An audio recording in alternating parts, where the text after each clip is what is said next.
Good morning, ladies and gentlemen, and welcome to the PARITY Group PLC Interim Results Investor Presentation.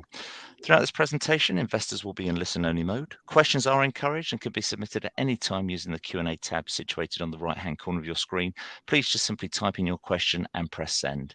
The company may not be in a position to answer every question received during the meeting itself. However, the company will review all questions submitted today and publish responses where it's appropriate to do so. These will be available via your Investor Meet Company dashboard, and we'll notify you by email when they are ready for your review. I'd also like to remind you that this presentation is being recorded. Before we begin, we'd like to submit the following poll, and if you would give that your kind attention, we would be most grateful. And I'd like to apologise on behalf of Investor Meet Company. We don't have a camera feed for Mike and Mark. We were trying to get that rectified before going live, but thought we would not keep you waiting any longer than was necessary. So apologies for no camera feed there. I'd now like to hand over, if I may, to Mark Braun, Chairman, and Mike Johns, CFO from PARITY Group. Good morning to you both. Good morning, and thank you, Mark. Apologies once again that you can't see us. It is a technical issue. But for reference, the voice you're hearing now, and I've got a bit of a West Country drawl, you should be able to separate us, is me, Mark Braun, and I'll introduce you to Mike shortly. As we've outlined in the most recent statements, the company is no longer attempting to be a pure play consultancy. We're returning to our roots. PARITY is a quality recruitment solutions business, and we're clearly defining our focus around the technology and data sector, and we've already seen emerging from that. Sorry, just get you on the right slide. We've already seen emerging some specialisms in systems architecture and change management. PARITY is a quality brand. It's got a 45-year heritage. It's one of the most recognizable recruitment names in the UK industry. And that's important, especially in today's rather overcrowded market. It allows us to engage with customers where others may not.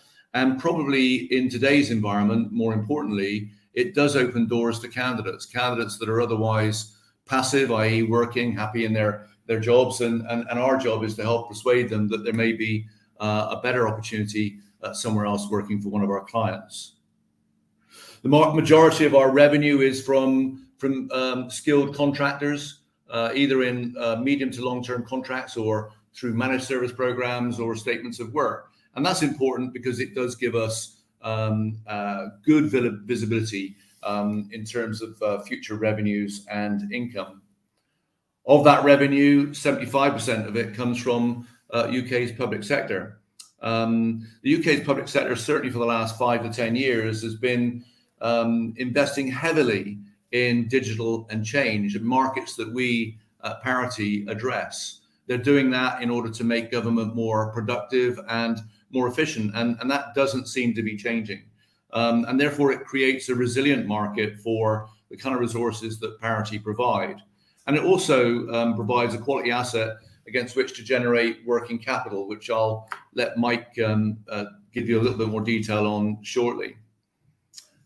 The commercial sector, therefore, being 25% of our revenue, is an obvious area for growth.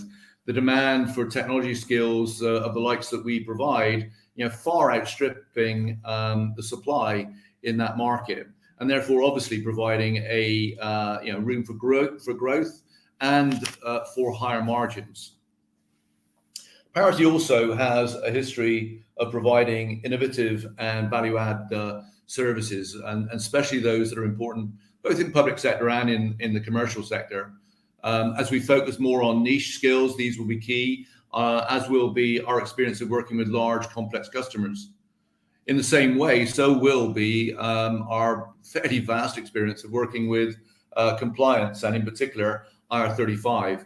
Being so focused around public sector, that's something that we've built skills and experience in doing over the last 3 or 4 years, and those skills are certainly becoming important to share in partnership with our customers as we work with them.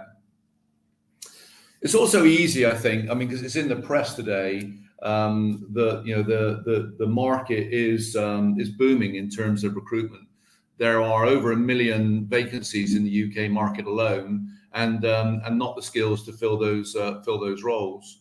So it's easy to think of our switch here as being a short-term tactical move, but it's not. I mean, as I said earlier, the company has a 45-year heritage in this space. It is very, very good at what it does. It has great customer advocacy, but also what the pandemic has done is accelerated a structural change to the way in which people work, and with it has come change in terms of digital and technology opportunities. And therefore, what we're doing is we're taking something that we're extremely good at and focusing on a market that we think will be here not just for the next few months, but for the next many years. And therefore, we think that the markets we're focusing on are both strong and enduring for the resources that we are exceptionally strong at providing. So in summary, we are returning to Parity's roots as a quality recruitment brand, and we're doing so at a time of structural change and strong demand in the market. Let me pass you over to Mike to walk you through the financials. Good morning, everybody. I'm just going to talk to you about the interim results for FY21, so the results to the 30th of June. Those results speak to the history of the organisation, not where we currently are. We've made some changes since, so they recognise where we were and the reason for the change. So H1 2021 has been impacted with low revenues, 26 million in the half, and that's flown through to external contribution of 2.3 million for the half. That flows through into a lower profit, but still a profit of 251k for the period, and that is helped by 250k of savings from the restructuring that we did back in 2020. Overall, we have a loss before tax of 491k. Most of that is down to the fact that we made some one-off changes during the period, and they've gone into non-underlying items. Piece of good news to report is that our pension scheme surplus has risen from 0.2 at the end of the year to 1.3 million. This time last year, or at the end of June last year, it was in deficit. So we now have a continuing surplus. What I want to do now is talk you through a little bit more detail around the reasons for the changes. So I'm showing you now external contribution. And so external contribution, our margin is down from 2.8 in the same period last year to 2.3 in the H1 2021. The primary reasons for that are that the declining business over a number of years has meant that there is an adjustment anyway for run rate, which accounts for 270k. We do get new contracts in every month, every day from new placements that we make. And during the period that H1, that contributed 230k. Contracts ending, that's contracts ending at the end of their contractual period, was 290k. We did, during the first half, suffer from increased volatility in the market, where contractors who'd stayed stable for a long period of time have sought new opportunities, and in many cases have terminated their contracts early. And that has impacted us by 150k. Another area where we have struggled this year is in terms of resourcing. So we haven't had sufficient resources to take all of the opportunities that have come our way, and that has limited the new contracts that we've got. That has now been addressed in the second half, and so we expect to be able to take the opportunities that are open in the market. But overall, therefore, external contribution is down from 2.8 to 2.3. Moving on then to adjusted EBITDA, and as you'd expect, the primary reason for EBITDA being down half on half is down to the fall in the revenue and external contribution. A positive, as I mentioned before, was the 250k that we've recovered from savings on back office costs. Last year, there was a significant program to reduce and streamline and improve the back office through new systems, new processes, and that resulted in a reduction in headcount, and we're seeing the benefits of that come through. Moving on to the next slide. Key to the business is how we're funded. In April this year, we took a new asset-backed facility with Lumi, and that was for £9 million. We borrowed during H1 a maximum against that facility of 3.9 million, so have significant headroom.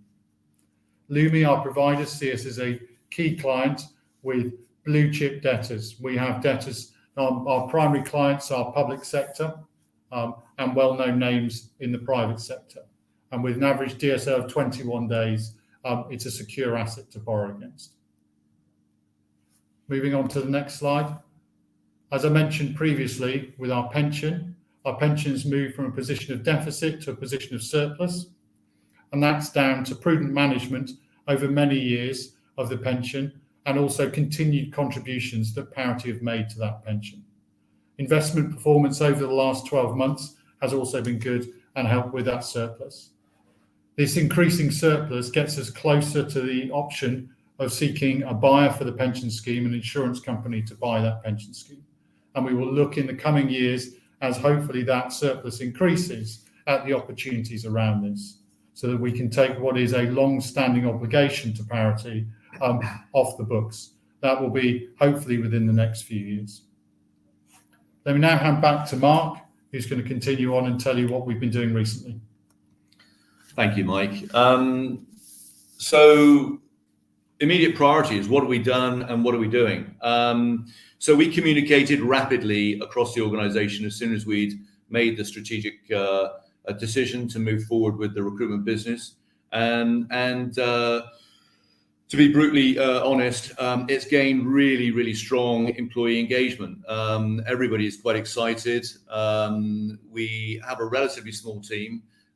We are all sort of hands-on, and that engagement is turning into motivation, and motivation is turning into some early results. So we got off to a good start in terms of getting everybody on board. And at the end of the day, we are a people business, and it is the people that really matter. And having them on board for the journey is a significant part of the job we need to do. We've reshaped the organisation, as you can imagine. The organisation was top heavy, in my personal opinion. You'll know that I'm relatively new. I think we have more managers than we needed, and we've reshaped the organisation around the new or the renewed strategy. And the cost savings that has generated, we've pumped straight back into frontline resources, making sure that we're building out that team that actually engages with the customers and is responsible for the revenue of the company. We've appointed a vastly experienced individual in Isabel Brown. She's now leading the recruitment business, and she, along with Mike and myself, are the three leaders on the senior management team. That's a team that was 5 or 6. It's now just 3, with Izzy heading up the operational side of our business. And she's been responsible for rapidly hiring, the new frontline resources.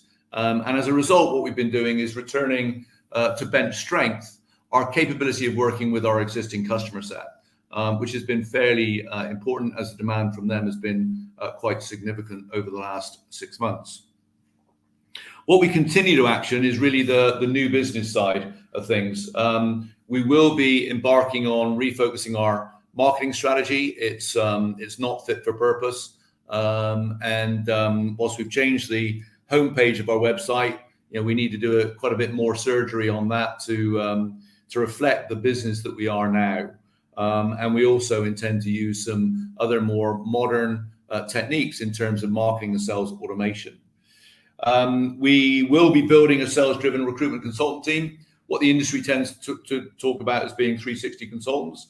These are people that we focused on higher margin, niche opportunities, those roles that are critical to organizations' success, where the demand outstrips supply, and our focus is on building a relationship with the passive candidates that may be persuaded to take on some of those roles. And as a result, we create higher value for the services we deliver, higher value for our customers, and value turns into margin. So that is for us to move on to do. And we also intend to replicate some of the success that Parity's had over the years in delivering innovative solutions. The company already has some statement of work opportunities that it delivers to customers, and it does provide managed services. There are new evolving techniques around talent insights, which helps organizations identify not just where the talent is, but how best to attract them when competing with their competitors for that talent. And these are things that we're going to be focusing on leveraging as we move the business forward. So in summary, we've rapidly returned to bench strength our customer engagement team, and our next focus right now is development, developing of the new business. So in summary, we'll finish with this slide. We've refined the strategy, and we're focusing Parity on its quality brand and its strengths in recruitment. The market is rapidly expanding, and it's not just about the pandemic or the lockdown period being relaxed. It's also the areas that we're focusing on we see as being areas of sustained growth, and therefore able to deliver us opportunities for sustained growth and profitability. We as a team are getting on with the journey. I think we are fighting fit now. Everybody's rolling their sleeves up and getting on with the work. We're not management heavy. We're very much focused on frontline resources that are delivering to our customers. And we're about trying to engender and build a much greater sense of pride in terms of what we deliver to the customer, and fun in terms of how we do it. Ultimately, our ambition and our aim now is to return Parity to growth and clearly to profitability in 2022. So that's the summary of where we are. If I can hand briefly back to Mark.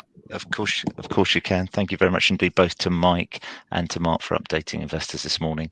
Ladies and gentlemen, please do continue to submit your questions using the Q&A tab situated on the right-hand corner of your screen. But just while the company take a few moments to review those questions submitted during the meeting itself, I'd like to remind you that a recording of this presentation, along with a copy of the slides and the published Q&A, can be accessed via your Investor Meet Company dashboard, and we will notify you by email when they are ready for your review. I'd also like to remind you that your feedback is important to the company, and immediately after the presentation has ended, you'll be redirected in order that the company can really better understand your views and expectations, and you'll be able to provide them with your feedback. Mark, Mike, obviously investors have submitted a number of questions throughout this morning's meeting, and I wonder if I could perhaps just hand back to you, if I could ask you to read out the questions and give a response where it's appropriate to do so, and then I'll pick up from you at the end. Indeed. Thanks, Mark. Okay, so the first one is from Mazin S. The question is, do you have any exposure to fixed price contracts? And there's a second question behind that which says, does wage inflation create an exposure in this area? Simple answer, Mazin, no. We don't have any exposure to fixed price contracts, and therefore wage inflation is not an issue for us in respect of that particular type of opportunity. Obviously, wage inflation is a challenge for our customers, and it's an area in which we're providing advice and guidance in terms of the range of talents that they need for their projects. There's another question from Mazin S, and this one I'll pass to Mike. Given the weak balance sheet, how will you fund business growth? Mike? So funding for the business is through our working capital facility. The type of business we are, we need working capital as we grow, hence why we put the new facility in place in April, which gives us sufficient headroom to borrow as we grow. So we do have the ability to fund and finance our growth as we move forward. Brilliant, thank you. The next question is from Andy M, and I'll take this one. It says, can you talk about the competition and how you set yourself apart? Yeah, let me talk in broad terms, because I could talk for hours on this topic. The first thing is to look at it at a macro level, the competition. The UK market, let me get these stats out first. UK market is the third largest in the world, which is where we're sat right now. Third only to the US and Japan. We come close second to, a close sort of third going on fourth to France. It is the most mature market in the world. It started first here, that is flexible working, thanks to Alfred Marx just after the First World War. And therefore we've had longer than anybody else to evolve the techniques and approaches to finding skills for organizations in the UK. So that's the first backdrop.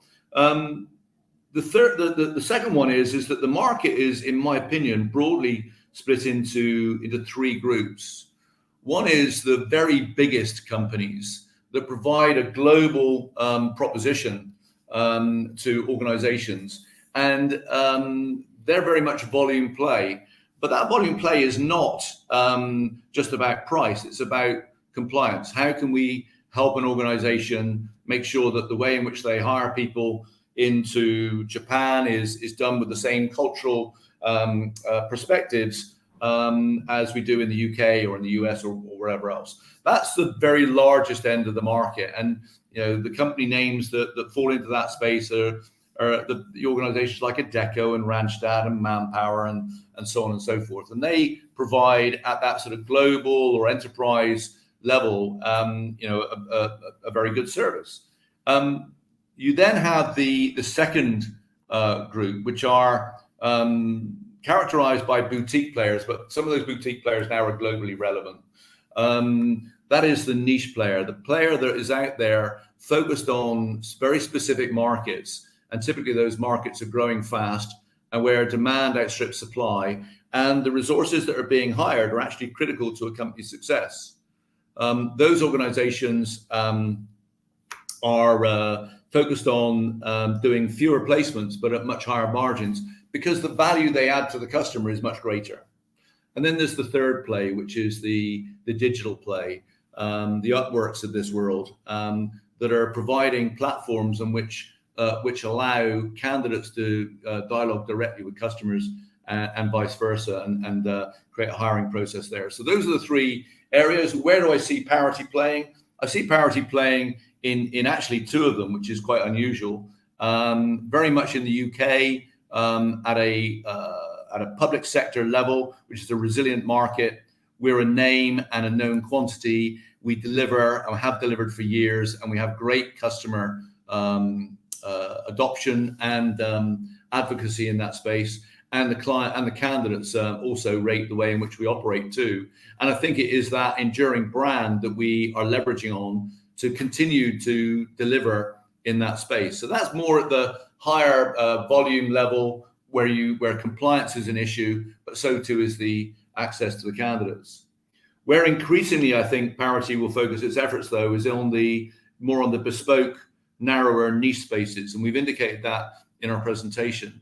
We see data and technology is continuing to evolve, and within those very large areas, we see the opportunity for narrow niches to emerge, where we will be the advocate for the candidate, finding their next best position, the next best role. So in a very crowded market, which is in the UK reportedly worth over $35 billion a year, it's a big industry. Most of it is contract, although there's obviously a sizable permanent placement component in there. We are going to go back to our roots of being great at doing that, and this company's been great at doing it for 45 years, albeit perhaps in more recent past, it's kind of hidden its efforts from view as it's focused on some other things. So a long way round of answering the question. I think as we evolve, we are only sort of 3 months into this process, we'll be able to be more specific about where our USPs are in specific markets. But right now, that's where the focus is. I hope that's helped answer that question for you, Andy. Right, let me just go back. How many employee office locations do you have? Do you see this growing moving forward? We have 2 at the moment. 2 major ones, one in Edinburgh and one in London. Do we see this growing? I think with the advent of more hybrid working, it's a question that is open for debate. We want to build out our teams around those 2 centres. It means that some people can work more frequently from home. And if needs be, with the advent of flexible work offerings, it may be that we build another centre out somewhere else in the country. It really does depend on where our skills and our resources are. But at the end of the day, strategically speaking, at the moment, we're happy with the 2 locations we've got, and we've got plenty of room to fill both those locations out with the resources we're hiring into the front line. Okay, I'll take this one as well. Sorry, I'm dominating the conversation at the moment. Will the new team show confidence in the business by purchasing shares in the business? I always find this question very difficult to answer, and I'll tell you why. It's because of MAR. I'm not going to give any indication that suggests that we are or we're not going to buy. Just when we do, you will hear it. I know that sounds a little bit dogmatic, but I'm afraid the MAR regulations are so specific on this topic that it would be silly to comment. But you can bet your bottom dollar that I've got confidence in this business, and I'm hoping to be able to demonstrate that by actions over the coming future, and I'll say no more than that. Hopefully that answers that question, Mazin. Okay, let me just read last one here.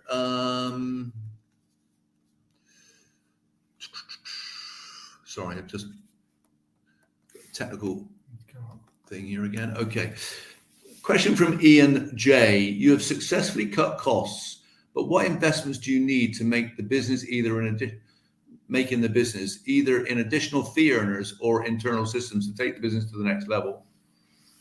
Again, I think we've talked about it. It is actually in fee earners. That's where we need to invest the money. We've got internal systems that, broadly speaking, work well. I think the work that's been done by Mike and his team over the last year or so to streamline the systems in the company has been nothing short of excellent. We had a lot of tech in this company and not all of it doing a good job. I think what we've got now is absolutely fit for purpose with a few tweaks. But to answer the question, Ian, it is about fee earners. That's the key here. We've got to bring in more people that are generating income for the company. Okay, another question from Mazin. What are the key milestones and timings that you are measuring your transformation against? Let me just focus on one right now, and that is for us to return to growth and profitability on a month-by-month basis. There are a whole host of others that are more ambitious and more exciting, but we want to focus on that first, and hopefully you'll understand that. That, unless there are any other questions that are going to creep in, is it, Mark? Spot on, Mark, and thank you to both Mark and Mike for addressing all those questions, and indeed to the investors for submitting those questions today. Mark, I know, and Mike, I know investor feedback is important, and I will shortly redirect investors to provide you with their thoughts and expectations. I guess, but perhaps before doing so, I could just ask you for a few closing comments, and then, as I say, I'll redirect investors to let you know what they're thinking. Thanks, Mark. I think it really is just the same message as we've given. That is, we've refined our strategy to go back to our roots where this company has actually made good money in the past and has got a strong and enduring opportunity to do so again. And our aim is absolutely focused. We've rolled up our sleeves. There's no dead management in this organization. We're all focused on driving that revenue and getting ourselves back into profit. Mark, Mike, thank you very much indeed for updating investors this morning. Can I please ask investors not to close this session, as I'll now automatically redirect you for the opportunity to provide feedback in order that the management team can really better understand your views and expectations. This will only take a few moments to complete, but I'm sure will be greatly valued by the company. On behalf of the management team of PARITY Group, we'd like to thank you for attending today's presentation. That now concludes today's session. Good morning to you all.